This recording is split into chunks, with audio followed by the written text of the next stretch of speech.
Olá, muito boa noite. Estamos no ar com mais um Papo Reto com Roberta Dietrich. Você já percebeu nos últimos anos a qualidade, a quantidade de mudança que a comunicação sofreu? E eu falo a comunicação nas mais variadas possibilidades, mas principalmente a comunicação institucional. Aquilo que a gente entendia como informação mudou de patamar, mudou de status. Até muito pouco tempo atrás, as nossas maiores fontes de informação eram a TV, o rádio, o jornal. A internet veio para mudar tudo isso. Mas será que mudou para melhor? Quais são as novas possibilidades? Para falar sobre isso, eu trouxe uma convidada que para mim é muito especial.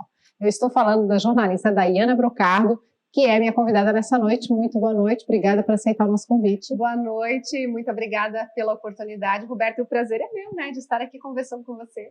Aliás, a nossa relação é de longa data, né, Daiana? A gente se conhece há quantos anos? Vamos lá. Vamos puxar pela memória agora? 2007? 2007, TV por Panorama? Aí, da TV Panorama. Isso, que eu fui coordenadora de jornalismo, tive o prazerzão de ter ela no meu time, né, a gente fazer parte do mesmo time, que fez um jornalismo comunitário, local, muito incrível, bacana, né? Sim, foi um momento muito intenso, né, do jornalismo, porque para mim foi uma descoberta. Eu estava começando na carreira, eu tinha recém-formado, eu me formei no final de 2007, então acho que foi ali por 2008 que você apareceu e trouxe toda uma bagagem já de experiência que você tinha em TV e foi assim, incrível. Pensa numa chefa louca, né, que fazia esse povo trabalhar, mas enfim. Sim. Daiana, primeiro vamos te referenciar, né, quem é essa menina? Você vem do interior de Santa Catarina, Pinheiro Preto. Pinheiro Preto, isso mesmo. A minha cidade, ela é considerada interior por ser uma cidade muito pequena, né? Ela tem hoje cerca de 3, 4 mil habitantes, acredito que não mais do que isso. Pinheiro Preto fica no meio oeste de Santa Catarina. As cidades maiores que tem lá e que são muito conhecidas são as cidades de Lages, que fica a 100 quilômetros de Lages. Mais próximo tem as cidades de Videira e Joaçaba. Então é praticamente no meio de Videira e Joaçaba, fica no Vale do Rio do Peixe, que se chama, né, aquela região. E eu vim de lá em 2003 para fazer a faculdade de jornalismo. Mas essa menina que nasce em Pinheiro Preto é filha de que pais, né? Qual era o teu universo de referência, de profissão e tudo mais? Bom, o meu pai, ele sempre foi motorista de caminhão. A minha mãe sempre, até um tempo atrás, dona de casa, né, cuidando dos filhos e tudo mais. E essa referência, a referência do jornalismo, na verdade, às vezes eu até tento me lembrar assim, de onde que veio. Mas eu acho que foi a paixão pelo jornalismo, ela nasceu por assistir televisão. Principalmente aos domingos, né? O Fantástico, uma das pessoas assim da TV brasileira nacional que eu admiro muito, que sempre me inspirou muito, e eu queria ser como ela, é a Glória Maria, pelo encantamento da profissão na época que eu assistia, né? Ela quando eu era poucas, adolescente, né? E pelas viagens, né? Conhecer o mundo, contando histórias. Então, isso era uma coisa que encantava muito. Então, ela sempre foi assim uma das minhas inspirações para esse mundo do jornalismo. Mas agora, quando eu resolvi ser jornalista, eu não me lembro bem. Pois é, e aí tá, mas aí resolve, né? Na adolescência, vou fazer jornalismo. Em algum momento. Aí você olhando lá, você acha que eu vou para Itajaí? Tinha alguma referência aqui de família? Você veio meio que com a cara e com a coragem? E pela tua descrição, você vem de uma família de origem humilde? Sim. Como é que foi sair da cidade e vir para o litoral e se sustentar e pagar uma faculdade? Então, foi uma loucura, assim, né? Porque na época em que eu decidi fazer a faculdade de jornalismo, eu trabalhava em uma loja de cosméticos na cidade de Fraiburgo, que é perto de Pinheiro Preto, e as minhas amigas, enfim, as meninas que trabalhavam comigo, iam fazer vestibular. E aí eu disse, será que eu faço? Será que eu não faço? Vou fazer. Porque para muitas não existia nem essa possibilidade, né? Não o ensino médio já era uma conquista. Já era, assim, e eu já estava um tempo sem estudar, né? Eu já estava com 22 anos, então já estava assim meio destreinada, digamos, né? E aí eu pensei, não, vou fazer. Só que eu sempre tinha realmente na minha cabeça que se fosse para cursar faculdade, eu faria jornalismo. Antes disso, eu já tinha tentado fazer uma outra faculdade que era biologia. Cheguei a fazer quase um ano de biologia, mas não deu muito certo. Assim, não foi uma coisa que me encantou, que eu gostei, não me incentivou, não me motivei e eu acabei desistindo. Então, depois que eu desisti da biologia, aquilo ficou na minha cabeça. Se fosse para fazer uma faculdade, seria jornalismo. Então, eu me preparei durante um tempo no sentido psicológico, digamos assim, para quando chegasse o momento certo. E aí, naquele ano de 2002, então, chegou ali aquele momento de fazer o vestibular, tal, de será que é hora? Será que não é hora? E agora, né? E eu fiz o vestibular. E na hora de escolher realmente a cidade, para onde faria, era difícil, porque para eu poder fazer uma faculdade, eu teria que trabalhar. Só que a maioria das faculdades, por exemplo, públicas, elas são durante o dia, então eu não teria condições de me manter, mesmo não tendo que pagar a faculdade, porque elas eram durante o dia, então eu não teria nem como me manter num lugar desses, como Florianópolis, numa federal, por exemplo. E aí eu vi que existia aqui em Itajaí, que o curso era à noite, apesar de ser particular. Eu fiz ali uma análise, não, mas se eu trabalhar durante o dia, eu consigo me manter de alguma forma e pagar a faculdade. E aí eu fiz o vestibular e passei, assim, foi uma surpresa muito grande.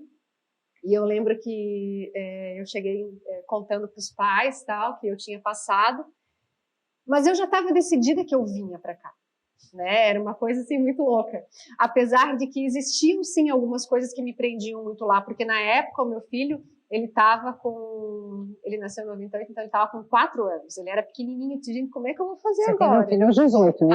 Abre um parênteses para isso também, que muda tudo. Sim, aos 18 ele nasceu, né? Em 1998, quando eu fiz... Ele nasceu uma semana antes de eu fazer 18 anos. E aí eu disse, e agora? O que eu faço?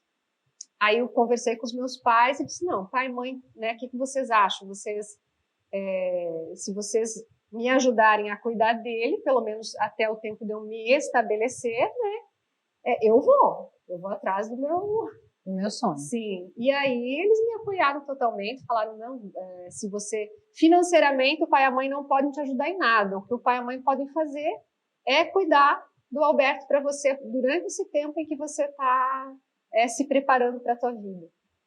Mas se você se garante financeiramente, você acha que você consegue, que você tem como... Tá, mas não tinha nada ainda pensado, conversado, não tinha...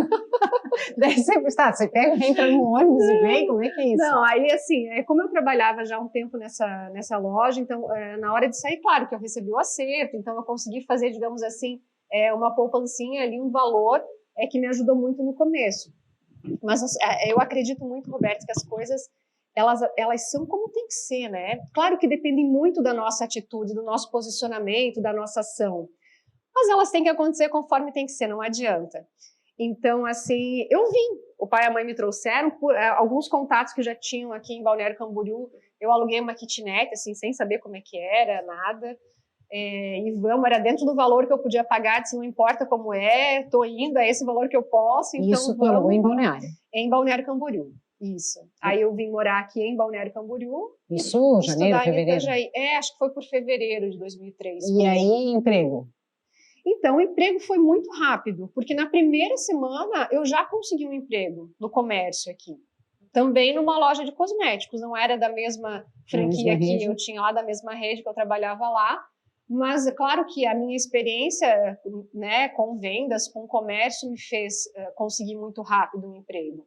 Então, eu comecei nessa loja, que era uma outra marca, e ali, poucos meses depois, eu consegui na rede que eu já trabalhava, que é uma franquia. Vamos contar que era o Boticário. É o Boticário, sim. Aí começou a trabalhar, mas aqui ou em Itajaí? Aqui em Balneário Camboriú. Tá. E aí esse salário dava para pagar a faculdade, a kitnet e a alimentação. Sim.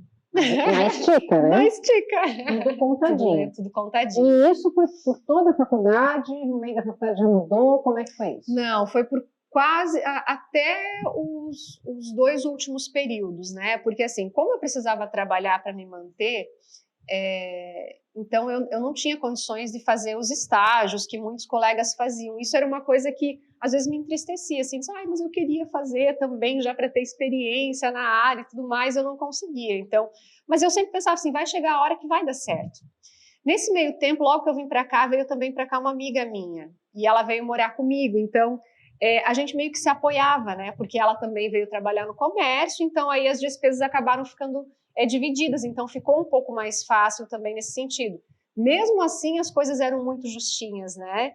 Mas quando a gente se encontra, a Gisele, né? Quando eu encontro com ela, a gente se fala até hoje, a gente é super amigas ainda, E a gente começa a relembrar, né, as histórias. Tem uma que é muito engraçada, assim, nós morávamos já tínhamos mudado daí para um apartamentinho um pouquinho melhor, na rua 2700, e na Brasil, ali próximo, tinha uma churrascaria. E aí, ao domingo, a gente sentia aquele cheiro de churrasco, aquele cheiro maravilhoso de churrasco. Ai, que vontade de comer um churrasco. Lógico que a gente não tinha condições de ir até lá e pagar um rodízio de churrasco. Então, a gente se contentava com a comidinha que a gente fazia em casa. Nunca nos faltou nada, graças a Deus, assim, né? A gente sempre conseguiu se manter, mas, assim, algumas vontades a gente passava, né? Mas nunca faltou nada, assim, né? E foi assim até os 2 últimos semestres da faculdade, porque aí chegou um momento em que eu senti realmente a necessidade de ir para o mercado. Aí eu comecei a pensar, como é que eu vou fazer? Porque se eu sair do trabalho, eu preciso arranjar um outro trabalho que me pague, na área de jornalismo, que me pague a mesma coisa.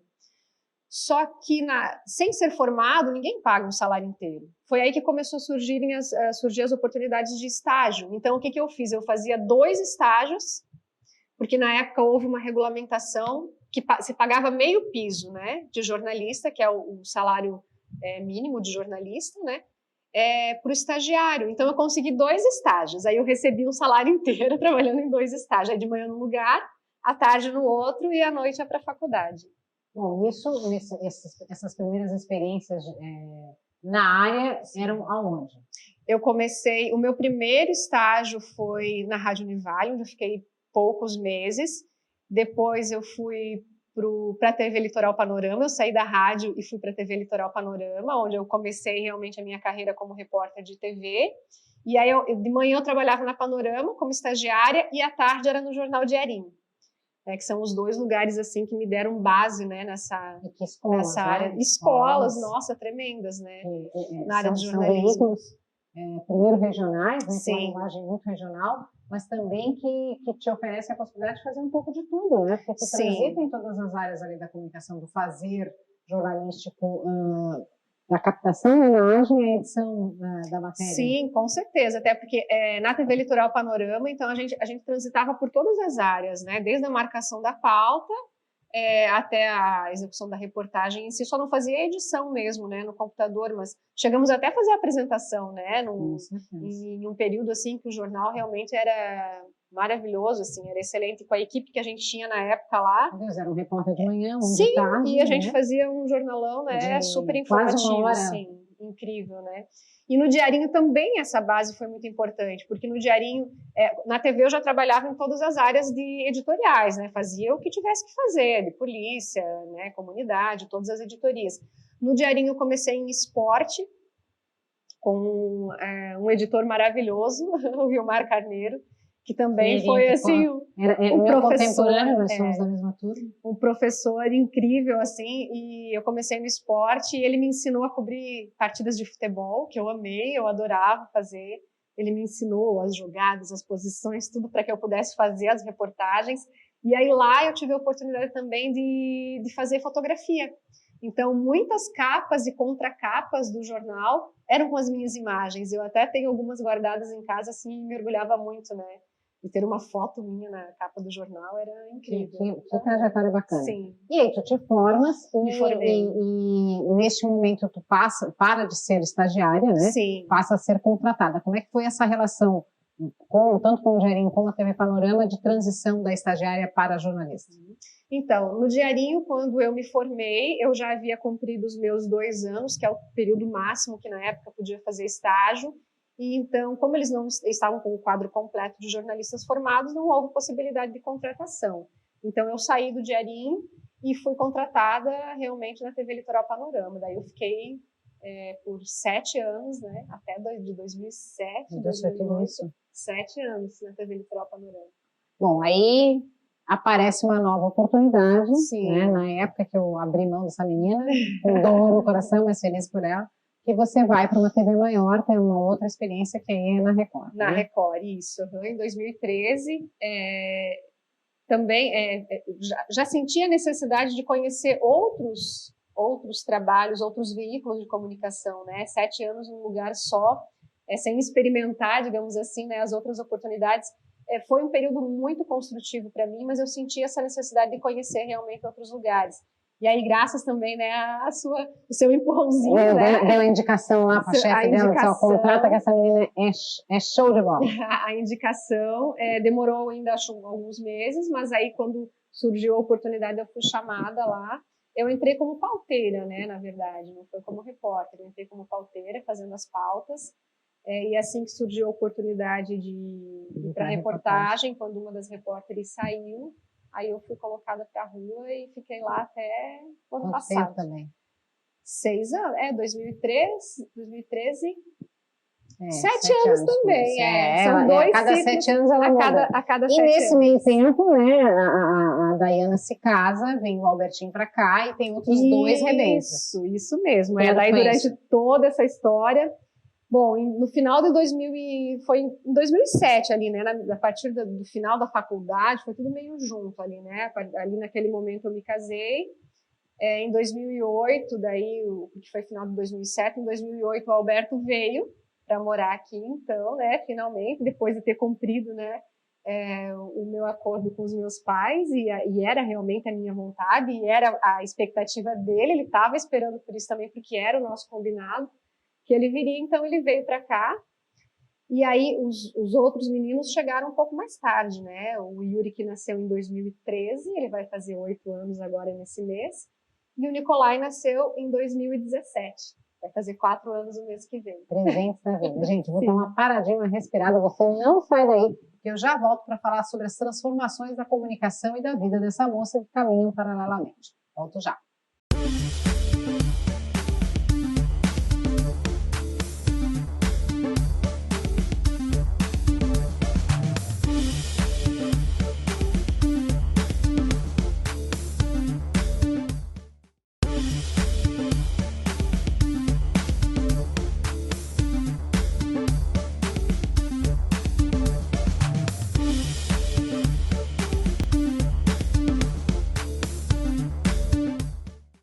Estamos de volta e hoje o nosso Papo Reto é com a jornalista Daiana Brocardo. Primeiro, super bom ter aqui, que história mais bacana. E é legal a gente contar essas histórias. Eu falo para o nosso público, sempre que você conhecer alguém que tem uma história de vida, e aliás, todo mundo rende um filme, né? Rende uma novela, porque a gente tem dramas, comédias, emoções, tragédias, ganhos, perdas, na vida de qualquer pessoa. E mostrar uma pessoa comum, gente como a gente, que enfrentou dificuldades, altos e baixos, eu acho que acaba inspirando uma legião de pessoas que nos assistem.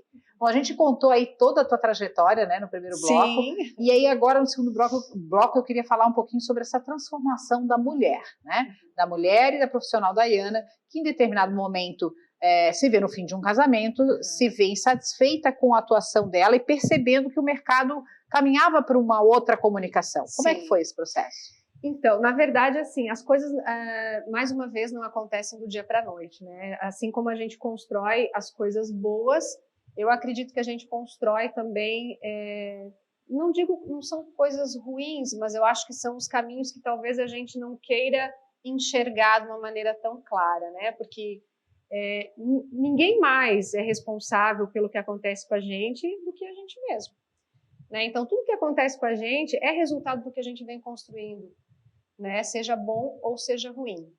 Então, a questão profissional já fazia um tempo, não sei exatamente quanto, mas que eu realmente não me sentia satisfeita, não me sentia talvez realizada como eu imaginava que fosse estar trabalhando como eu estava, onde eu estava, né?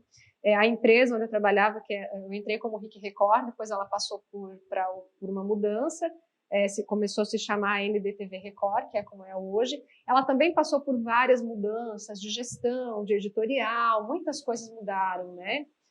Muitos colegas diferentes, formas de apresentar, maneiras de editorial. Então, assim, toda mudança, ela sempre causa uma certa resistência. E quando a gente resiste, não adianta que a gente sofre e as coisas não andam, né? Então, até eu conseguir compreender, entender e aceitar as mudanças, já havia realmente se tornado uma coisa pesada e não tão satisfatória, né? Então, assim, hoje, olhando para trás, o que eu percebo, assim, né? Realmente eu não me sentia feliz mais fazendo o que eu estava fazendo, e até que chegou um momento em que o próprio universo se encarregou de tomar, então, a atitude necessária, porque por minha conta eu acho que eu não teria coragem, né, de ter pedido uma demissão. Então, por conta da pandemia, em maio de 2020, a empresa fez vários cortes, né, não só a empresa em que eu trabalhava, mas várias empresas, e eu fui uma das pessoas que fui dispensada na época, né. Eu me lembro bem que quando eu cheguei para trabalhar, porque eu fiquei um tempo afastada, exatamente um ano atrás eu estava de férias, porque eu fiquei primeiro 14 dias afastada do trabalho, porque o meu filho veio dos Estados Unidos, o Alberto, ele tinha feito um período lá de intercâmbio, e eu fui buscar ele no aeroporto exatamente naquela muvuca do início da pandemia, em que tudo estava fechando, então havia risco de contaminação, e eu não podia deixar ele. Eu disse, ele vai vir embora, onde é que eu vou enfiar ele? Não tem como. Então ele veio comigo, e nós ficamos em isolamento por 14 dias, né, para ver se ia manifestar sintomas ou não tivemos nada. Logo depois a empresa resolveu me dar férias, e quando eu voltei das férias, já no segundo dia de trabalho, eu fui dispensada. Mas é engraçado, porque a gente sabe das coisas, a gente só não quer ver, né? Então, no dia que eu cheguei para trabalhar, eu já senti, porque eu cheguei e disse oi para as pessoas já não me olharam, já não, sabe, que eu desvio o olhar, e ai meu Deus, isso já não querem me dizer, ixi, já sei, já estava preparada, assim, já fui me preparando psicologicamente. E as minhas chefes, né, na época, a Drica e a Carol, sempre muito amorosas, muito acolhedoras.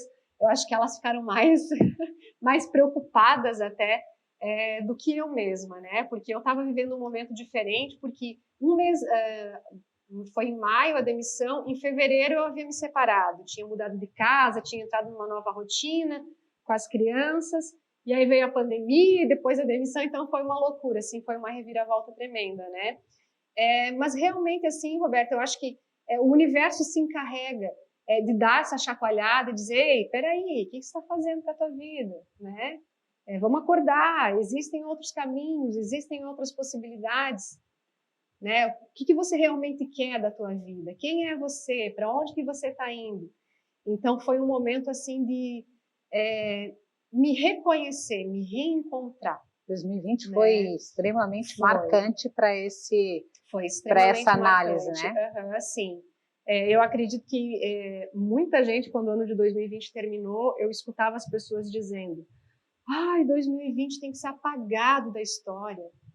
E dizia, gente, 2020 foi o ano mais ressignificante da minha vida, porque eu vinha né, de um piloto automático, eu vinha, né, de uma coisa arrastada, de uma coisa doída, e de repente 2020 me fez repensar, me fez abrir os olhos, me fez me redescobrir, ver novas possibilidades, né, coisas que eu não imaginava. Então, quando eu saí da TV, uma das coisas que as pessoas sempre me perguntam, ai, você não vai voltar, não vai voltar? Eu tive convite para voltar, porque a empresa ela recontratou, né, as pessoas que foram demitidas, né, até por uma questão assim, que quem foi demitido não foi porque não era bom funcionário, foi uma questão econômica e tudo mais. Então, as pessoas que saíram foram chamadas de volta. E eu também fui chamada de volta. E eu não quis mais voltar. Porque eu penso que é uma atitude de coragem, né? Porque nesse momento que tu é chamada de volta, que tu decide não voltar, não tinha nada muito certo profissionalmente. Eu me recoloquei, eu estou super bem. Não, em outro trabalho, não tinha. Eu recebi algumas outras propostas, né, de trabalho, mas inclusive em outras TVs também, mas não em nenhuma TV eu me sentia vontade de voltar. Por mais que eu ame o jornalismo, ame a comunicação, eu sentia que não era mais o que eu queria fazer. Eu queria fazer um outro tipo de comunicação, uma comunicação que eu fizesse feliz, que eu fizesse com a minha alma, que mostrasse quem realmente eu sou, e que fizesse uma diferença de verdade na vida das pessoas. Não que o jornalismo diário não faça, ele faz, e não que eu não fizesse com carinho, porque eu sempre fiz todo o meu trabalho com muito carinho e dedicação. Mas chega uma hora que você já não quer mais fazer aquela determinada pauta. né? Porque é um assunto que você talvez não tenha tanta afinidade, ou porque você depois não de 14 tanto. anos na TV, né, num processo, eu fiquei 15 anos, na verdade, também nesse processo, você acha que você está vivendo um looping eterno, né? Sim, então, assim, sempre tipo, a mesma meu Deus, coisa. chegou da venda dos ovos de Páscoa, meu Deus, chegou o começo do inverno, o dia dos finados, a limpeza dos túmulos. Você sente que você está num looping eterno. Isso, então. Não que essas reportagens, essas informações não sejam importantes, né? Claro. Elas são importantes, as pessoas têm que ser informadas, mas para mim já não era mais suficiente. Eu queria poder escolher os assuntos, poder escolher as abordagens, poder, né, fazer coisas diferentes, e não tinha essa possibilidade. Então, isso pesou muito para mim, assim, né? Também, é claro que essas propostas, elas surgiram durante a pandemia, em que as crianças estavam em casa, né? Então, foi uma decisão assim meio que em conjunto que me fez não voltar para a TV e buscar e apostar realmente nessa comunicação diferente, que eu pudesse fazer de uma forma mais liberal, né? De uma forma autônoma, liberal, com a minha característica, e realmente que fizesse diferença na vida das pessoas. Aí nasce o Fala Bicho. Aí primeiro nasceu o Fala Bicho, isso. Essa história dos bichos é muito engraçado, né? Porque por muitos anos eu nunca tive animais. Quando eu era adolescente, esses dias até eu fiz um post sobre isso no Instagram. Quando eu era adolescente, tinha lá uns 13 anos, por aí, 12, 13 anos, eu acho, de criança para adolescente ali, eu cheguei a ter 18 gatos em casa. Em casa não, na casa da nona, né? Porque daí os gatos iam aparecendo, as gatas iam criando e iam ficando. Eu não deixava dar os filhotes, então os gatos iam ficando. Eu cheguei a ter 18 gatos. Eu gostava muito de gato. Só que depois, quando eu me casei, a família não gostava de bichos, não gostava de animais. Então, por mais que eu gostasse, eu também, né, não podia trazer um bichinho para que, né, criasse uma situação ou até... E aí, chegou um momento em que eu adotei um cachorro, ainda antes de me separar, e o cachorro também... Aliás, até contra, né, a família. Sim, contra, foi até também um motivo, assim, de mal-estar, né? Mas o lobinho, assim, veio no momento que ele tinha que vir. E sabe que, às vezes, quando eu chegava em casa chateada por alguma coisa, vou ficar emocionada agora. Não, mas é tranquilo, essa emoção que ela é genuína. E não deve ser fácil, né? Eu fico imaginando, com 3 filhos, né, saindo de uma relação e sendo muito corajosa. E eu fiz questão de trazer a Daiana, primeiro que ela vai falar um pouquinho do marketing digital, que é uma área que ela está mergulhando, mas porque ela é realmente uma mulher muito, muito corajosa. E eu tenho certeza que tem um monte de mulher numa situação até mais confortável que ela, que está lá adiando decisões. E ela foi corajosa de tomar essas decisões. Aí chegava em casa, dias meio ruins, né? Deixa eu te... Aqui, e aí você... Pra não borrar minha maquiagem, né? Não que eu pode, toda TV, bonita não. aqui, né? E aí você chegava... Ele corria e me abraçava na perna, assim, e ficava abraçado na minha perna. Carinhoso, né? Bicho, eu tenho, bom, eu sou suspeita, eu tenho 2 cachorros, 2 gatos e... Eles são incríveis, né? Então, esse amor pelos animais, assim... Que é um resgate também, né? Quando você resolve adotar o lobinho, sim, que é um cachorrinho adotado, é um resgate também, né? De uma relação lá da menina que gostava de gatos. Claro. E aí você faz o Fala Bicho, que é um programa independente, com foco, obviamente, na internet, mas que também veiculou em vários canais, isso, né? E aí você percebe que sim, dá para fazer algo, né?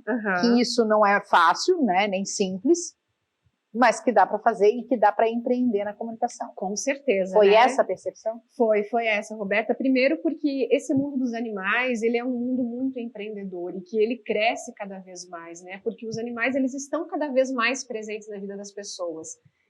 Tanto que em boa parte dos lares, eles são tratados como filhos, né? Então, o cuidado com os animais... o valor dos animais na nossa vida, ele aumentou muito nos últimos anos. Não, pandemia mesmo, né? Em questão de empreendedorismo, é uma área que realmente é muito promissora, né? Segundo, porque eu sinto que falta informação. Conteúdo bacana. Conteúdo em relação a eles, né? Então, o que o Fala Bicho ele vem trazer? Ele vem trazer informações sobre saúde, sobre comportamento, sobre cuidados, sobre preservação ambiental. Ele não fala só sobre bichos domésticos, que são os pets, né, cães, gatos, pássaros. Ele fala também sobre animais silvestres, selvagens. Em setembro a gente fez um programa sobre o Dia da Árvore, que ficou incrível, assim, falamos sobre a importância da árvore. Então, ele tem esse foco de preservação, de amor, de cuidado com o meio ambiente, com a natureza. O jornalismo ambiental sempre foi uma coisa que eu gostei muito. Bom, ganhou até prêmios nessa área, né? Sim, eu ganhei alguns prêmios nessa área de jornalismo ambiental, inclusive o primeiro foi com a equipe da TV Litoral Panorama, na época da Vanessa Montini ainda. Então, assim, o jornalismo ambiental sempre foi uma coisa que eu gostei muito de fazer. Então, o Fala Bicho, ele vem trazendo, né, preenchendo, digamos assim, esse espaço que eu vejo que falta mesmo de informação em relação a isso. E eu sempre digo que, além da informação, Roberta, ele incentiva, estimula as pessoas ao amor e ao respeito. Porque quem não ama, quem pelo menos não respeita, né, um bichinho, ou o seu ambiente, a natureza, vai respeitar quem? Verdade. Gente, mais uma parada rápida, né, para a gente se recompor aqui, e aí eu volto de marketing digital. Esse é o nosso assunto no último bloco, que agora passa a ser também uma das especialidades dessa mulher multitarefas. Volto já.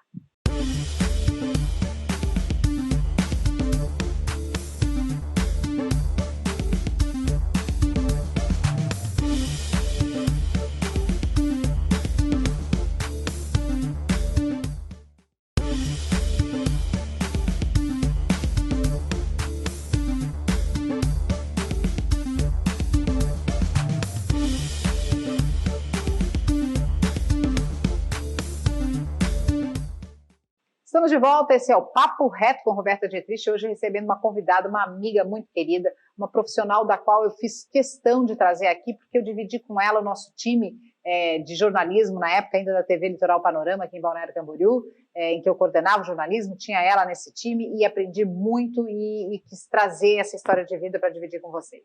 Bom, a gente contou toda a trajetória da menina de Pinheiro Preto, lá do interior do meio oeste, e que veio para cá, fez jornalismo, casa, descasa, se reinventa, se redescobre, cria um programa, empreende, que é o Fala Bicho, e de repente, olhando para tudo isso, percebe assim, opa, tem uma lacuna, tem uma brecha boa, que é a questão do marketing digital. Cada vez mais geração de conteúdo é a grande pegada, né, da internet, e ninguém melhor que jornalista para fazer geração de conteúdo. Aí você começa a mergulhar nesse universo, é isso, Daiana? Isso mesmo, Roberta. Assim, é até engraçado, porque quem me conhece sabe que eu sempre fui anti-tecnologia. Eu fui ter o WhatsApp em 2018. Pensa, então, assim, por quê? Porque eu sempre achei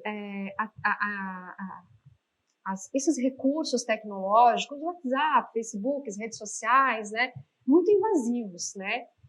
Porque tinha os grupos, a pessoa vai te mandar uma mensagem, vai ver que você viu, que você não quer responder, sabe? Tem os grupos, se você não participa, se você não responde, ficam te mandando mensagem fora do horário de trabalho. Então, eu sempre achei esse tipo de recurso muito invasivo.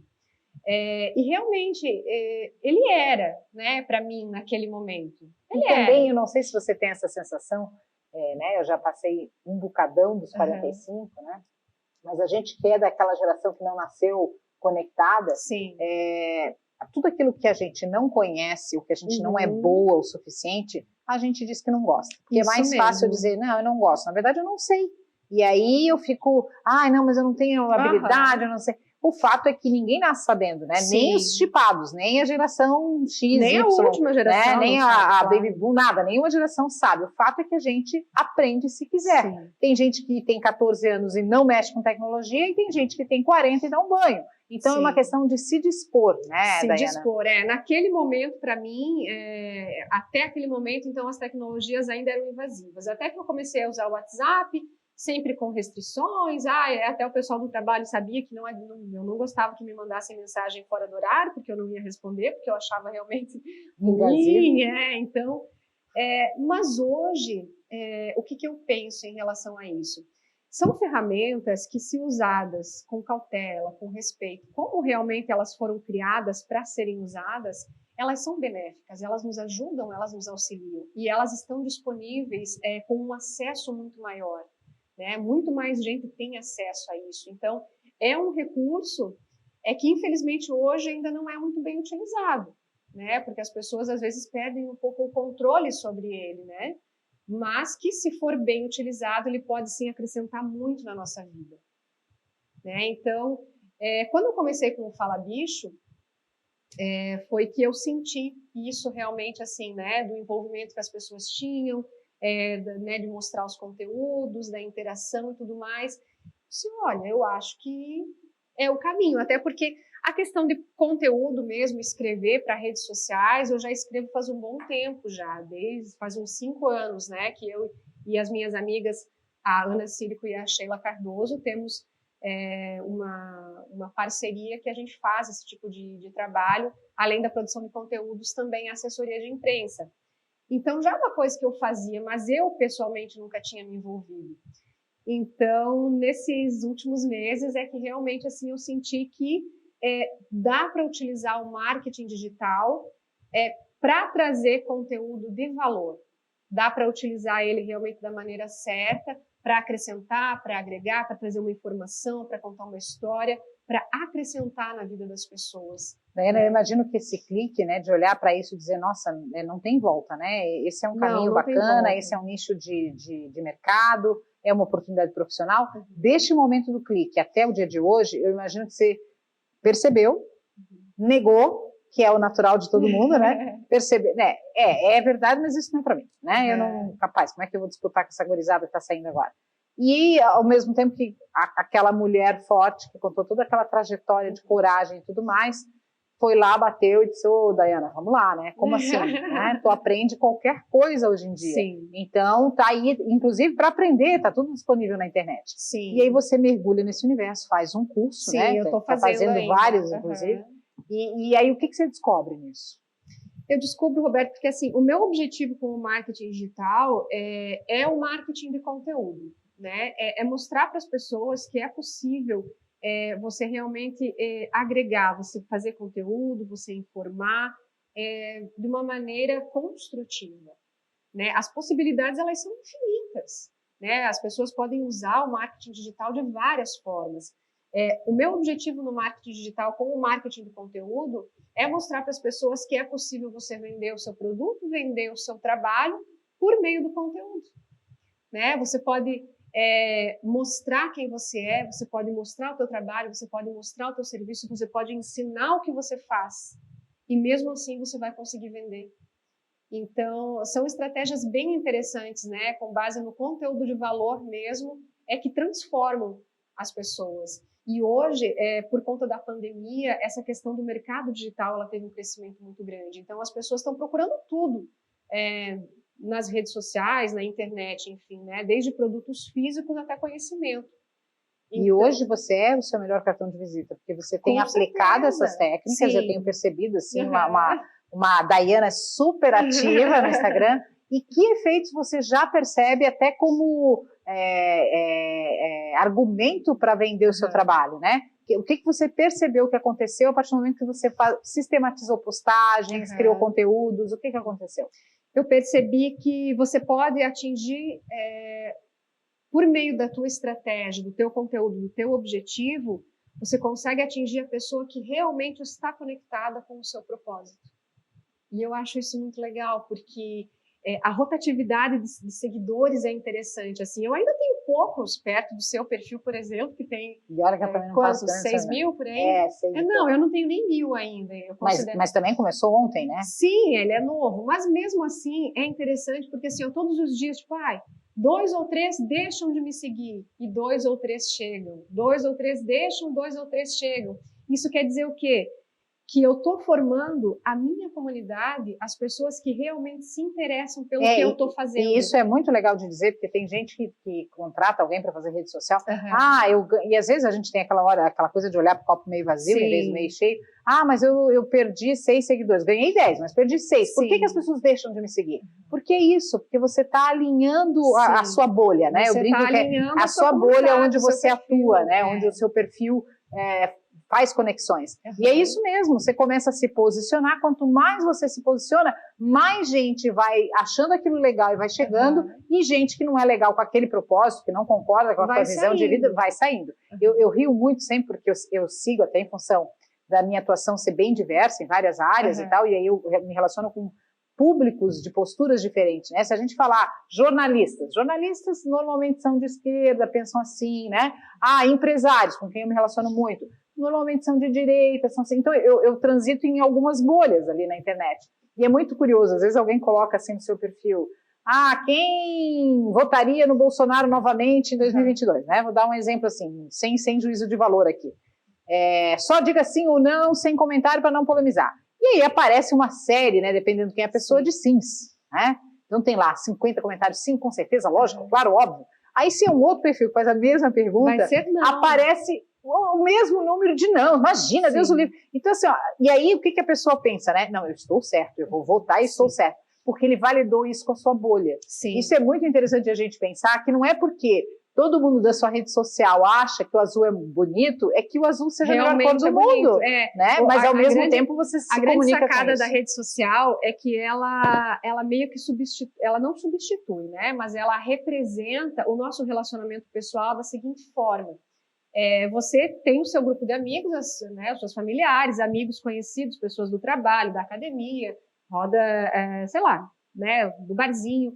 São pessoas que você tem afinidade, que você tem conexão, que você conversa, que você gosta de passar o tempo. Isso acontece fisicamente. Na rede social não é diferente.